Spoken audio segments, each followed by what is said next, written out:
जय हिंद। Welcome to prep zone classes. आज की इस लेक्चर में हम लोग रेलवे एग्ज़ाम जैसे NTPC, group D, ELP technician के विगत वर्षों में भारतीय संविधान से पूछे गए सभी प्रश्नों को देखने वाले हैं, जो आगामी एग्जाम की दृष्टि से काफ़ी इम्पोर्टेंट है। 1200 प्लस प्रश्नों का यह संकलन है, जिसे हम लोग टॉपिक वाइज कवर करने वाले हैं। आप बिलीव कीजिए कि अगर आप ये 1200 प्लस क्वेश्चन को याद कर लेते हैं तो संविधान से एक भी क्वेश्चन आपका जो है नहीं छूटेगा। अगर यह लेक्चर आपको पसंद आता है और ऐसे ही दूसरे सब्जेक्ट का वीडियो पाना चाहते हैं तो आप अभी इस चैनल को सब्सक्राइब कीजिए और कमेंट करके अपनी राय ज़रूर बताइए। भारतीय राज्य व्यवस्था के इन सभी टॉपिक से जो है बार बार एग्जाम में प्रश्न देखने को मिलता है। एक बार आप पूरे टॉपिक को देख लीजिए, कितना टॉपिक हम लोग को कवर करना है। तो टोटल जो है इस बुक में 29 टॉपिक दिया हुआ है, जिससे बार बार जो है प्रश्न रिपीट होते रहते हैं। तो एक एक करके हम सभी टॉपिक को कवर कर लेंगे। आज के इस लेक्चर में हम लोग संवैधानिक विकास एवं विशेषताओं से जितने भी प्रश्न रेलवे में पूछे गए हैं उन सभी प्रश्नों को देखने वाले हैं। तो चलिए वीडियो को स्टार्ट करते हैं। तो आज हम लोग संवैधानिक विकास एवं विशेषताओं से जितने भी प्रश्न पूछे गए हैं रेलवे के एग्जाम में उन सभी प्रश्नों को एक एक करके डिस्कस करेंगे। तो चलिए आज का पहला क्वेश्चन है,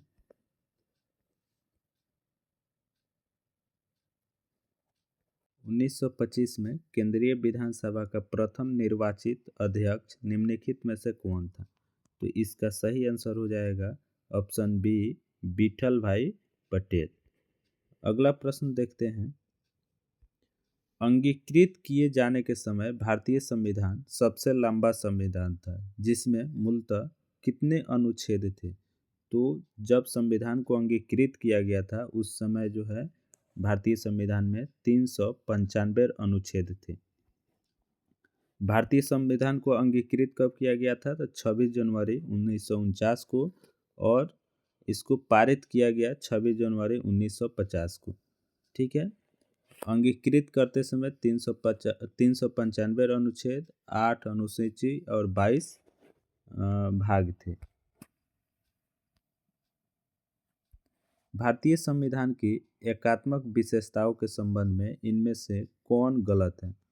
तो इसका सही आंसर हो जाएगा ऑप्शन डी, संविधान की नम्यता ना होना। भारत में किस प्रकार की सरकार है? तो इसका सही आंसर हो जाएगा संसदीय।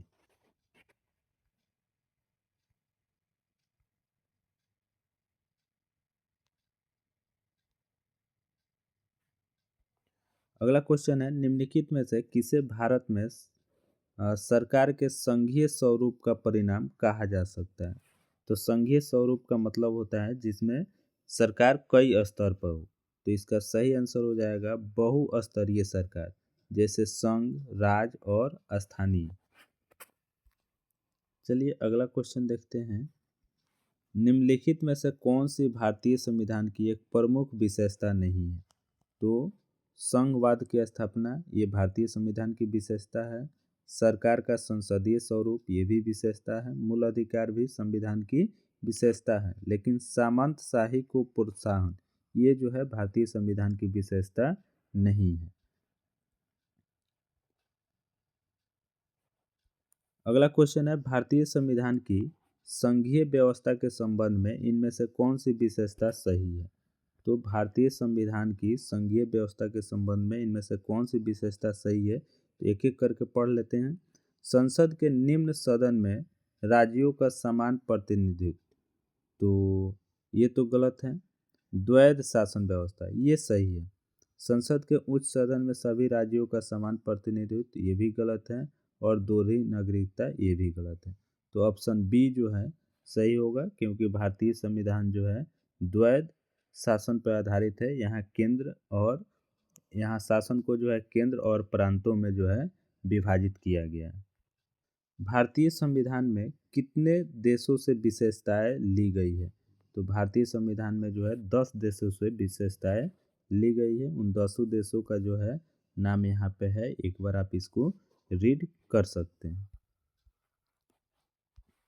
निम्नलिखित में से किसने सर्वप्रथम भारत के लिए संविधान सभा के गठन का प्रस्ताव रखा था? तो सबसे पहले संविधान सभा के गठन का प्रस्ताव एम.एन. रॉय ने रखा था।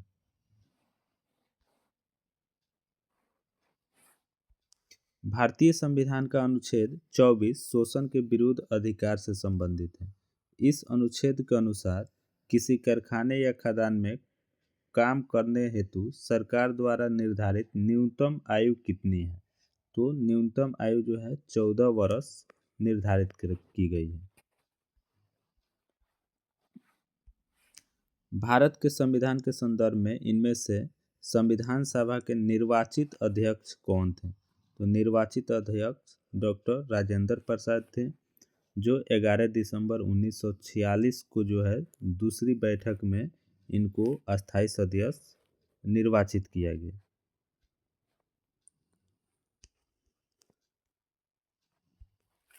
मसौदा समिति के अध्यक्ष कौन थे जिनके पास संविधान का मसौदा तैयार करने का कार्य था? तो मसौदा समिति के अध्यक्ष डॉक्टर भीमराव अंबेडकर थे।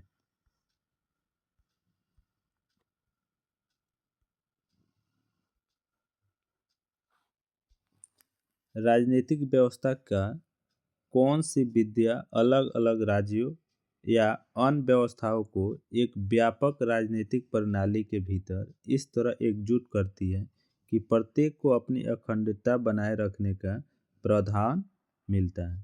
तो इसका सही आंसर हो जाएगा संघवाद। निम्न में से भारतीय संविधान का कौन सा अनुच्छेद कार्यपालिका से न्यायपालिका के पृथक्करण से संबंधित है? तो इसका सही आंसर होगा अनुच्छेद 50। निम्नलिखित में से कौन सा सांकेतिक शब्द देश में सरकार के एक से अधिक स्तरों के अस्तित्व को सुपरिभाषित करती है?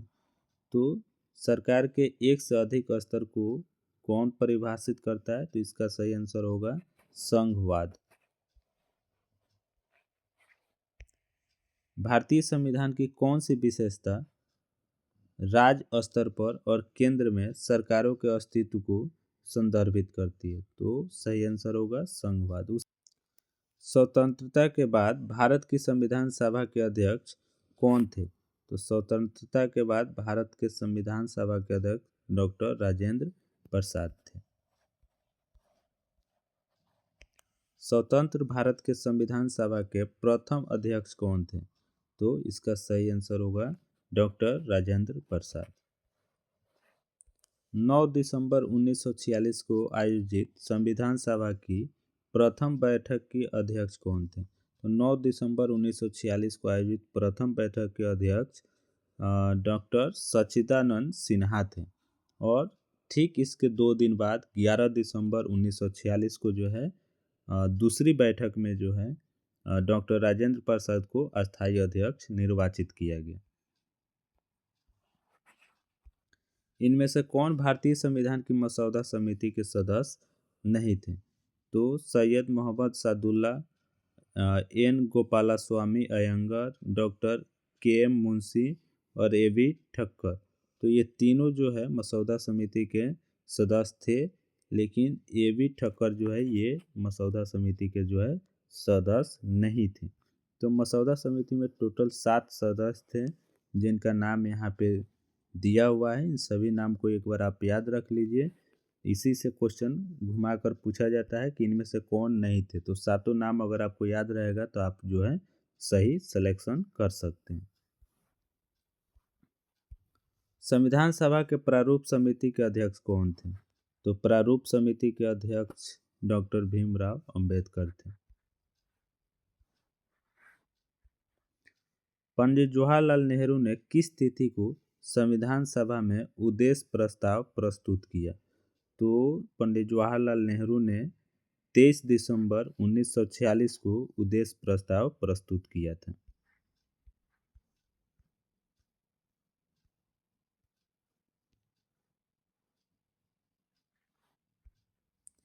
भारतीय संविधान के निर्माण के दौरान निम्नलिखित में से किसने उद्देश्य के कथन को प्रस्तुत किया? तो कौन किए थे उद्देश्य प्रस्ताव? पंडित जवाहरलाल नेहरू ने।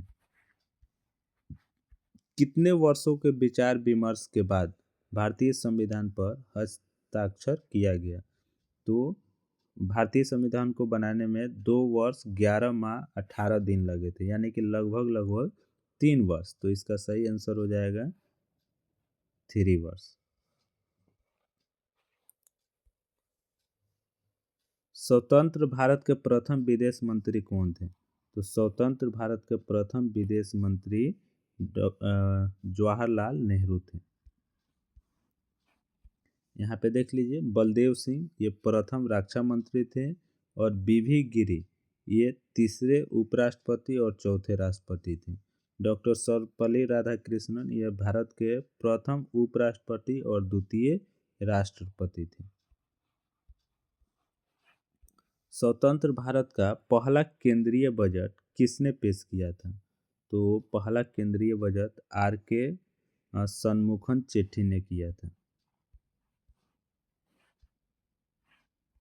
डेट भी देख लीजिए, 26 नवंबर 1947 को जो है प्रथम केंद्रीय बजट पेश किया था। भारत के संविधान का मसौदा तैयार करने के लिए संविधान सभा ने कब मसौदा समिति का गठन किया था? तो 29 अगस्त 1947। सही आंसर हो जाएगा ऑप्शन ए, 29 अगस्त 1947 को जो है मसौदा समिति का गठन किया गया था।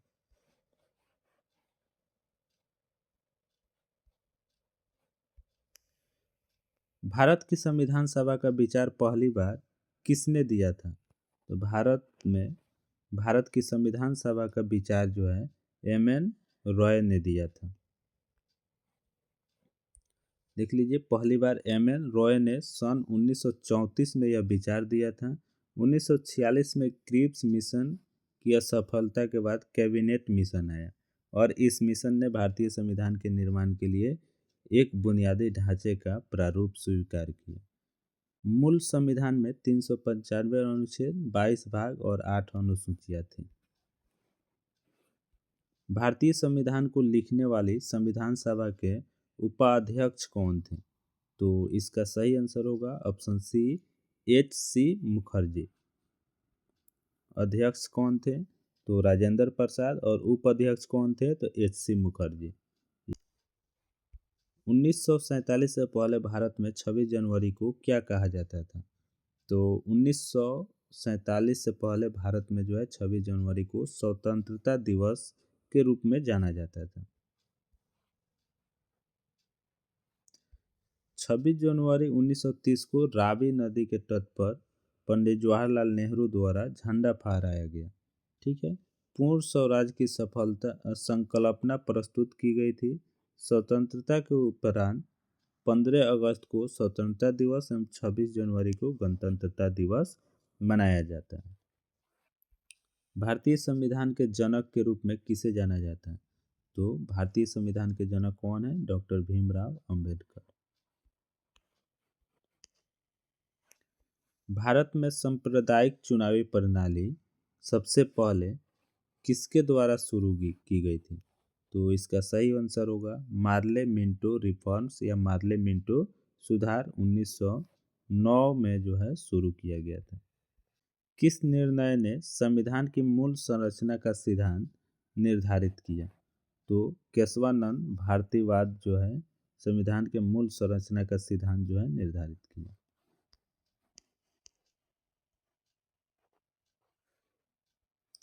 संविधान संरचना के कुछ मूलभूत तत्वों में अनुच्छेद 368 के तहत संशोधन नहीं किया जा सकता है, ये आपको ध्यान रखना है। भारत की संविधान सभा की पहली बैठक कब आयोजित की गई थी? तो इसका सही आंसर होगा 9 दिसंबर 1946। दूसरी बैठक ठीक इसके 2 दिन बाद 11 दिसंबर 1946 को।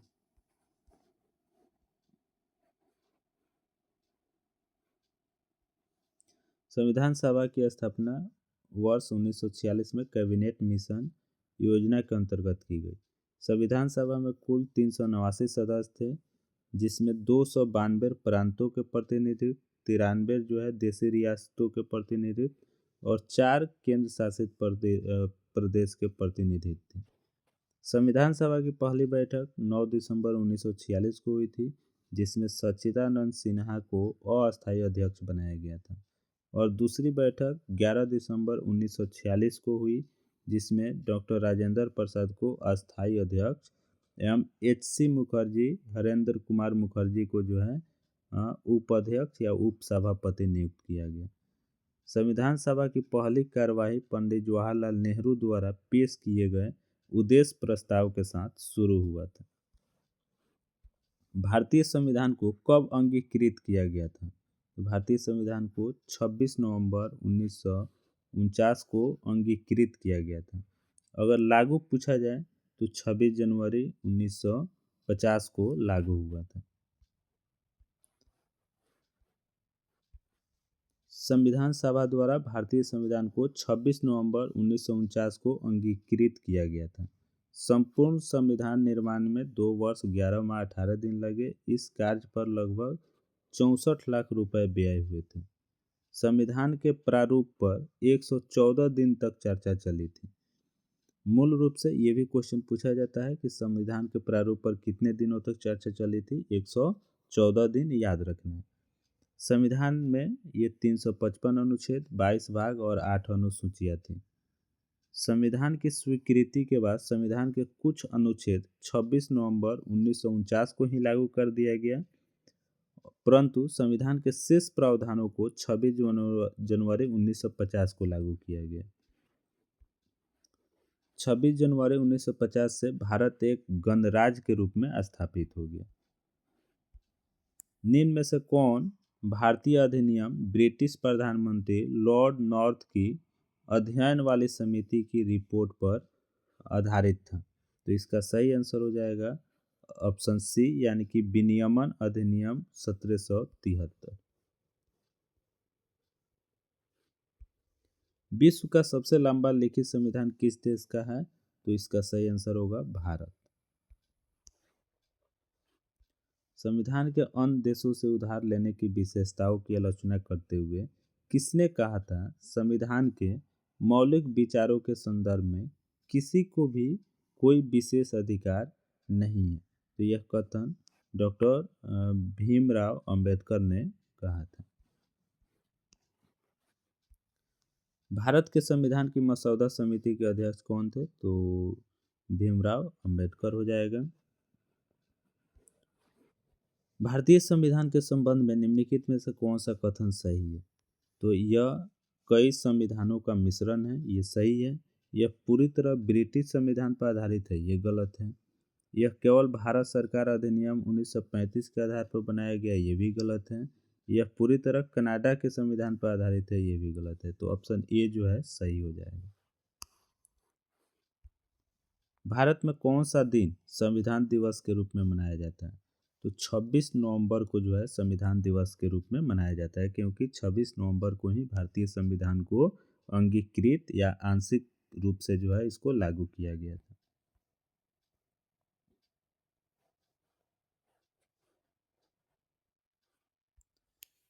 संविधान सभा द्वारा भारतीय संविधान को अंगीकृत और अधिनियमित किया गया था।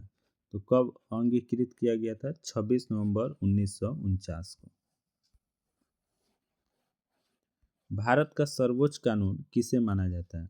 तो भारतीय संविधान को जो है भारत का सर्वोच्च कानून माना जाता है। भारत का संविधान कब लागू हुआ था? तो भारत का संविधान जो है 26 जनवरी 1950 को लागू हुआ था। नीचे कथन और कारण दिया गया है। देखिए अभी कथन क्या है कि भारतीय संविधान 26 जनवरी 1950 से लागू हुआ, तो सही बात है। कारण क्या है कि 26 जनवरी गणतंत्र दिवस के रूप में मनाया जाता है, तो ये भी सही है, ये भी सही है, ये भी सही है। लेकिन आर जो है ये का सही जो है व्याख्या नहीं कर रहा है, तो इसका सही आंसर हो जाएगा ऑप्शन डी। ए और आर दोनों सही है और आर ए की उचित व्याख्या नहीं है।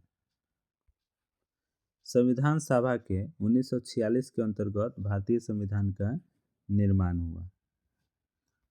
तो ऑप्शन यहाँ पे है cabinet mission plan, cabinet ministry plan, cabinet missionary plan और कैबिनेट मिनिस्टर्स प्लान। तो सही आंसर होगा कैबिनेट मिशन प्लान। भारत की संविधान सभा की प्रथम बैठक की अध्यक्षता किसने की थी? तो इसका सही आंसर होगा डॉक्टर सच्चिदानंद सिन्हा। संविधान सभा के पहले सत्र का आयोजन कब हुआ था? तो संविधान सभा के पहले सत्र का आयोजन 1946 में हुआ था। संविधान सभा ने किस दिन भारत के राष्ट्रीय ध्वज को अपनाया था? तो 22 जुलाई 1947 को संविधान ने राष्ट्रीय ध्वज को अपनाया था। भारत का राष्ट्रीय प्रतीक भारत सरकार द्वारा कब अपनाया गया था?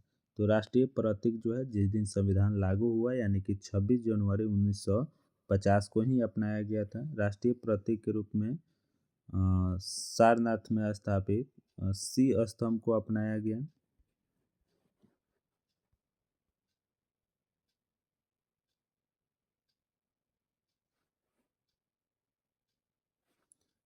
सी स्तंभ के आधार पर सत्यमेव जयते देवनागरी लिपि में अंकित है। सत्यमेव जयते शब्द मुंडको उपनिषद से लिया गया है। भारत का संविधान गणतांत्रिक है क्योंकि इसमें निर्वाचित संसद का प्रावधान प्रदान किया गया है। इसमें एक अधिकार विधेयक शामिल किया गया है, ये भी गलत है।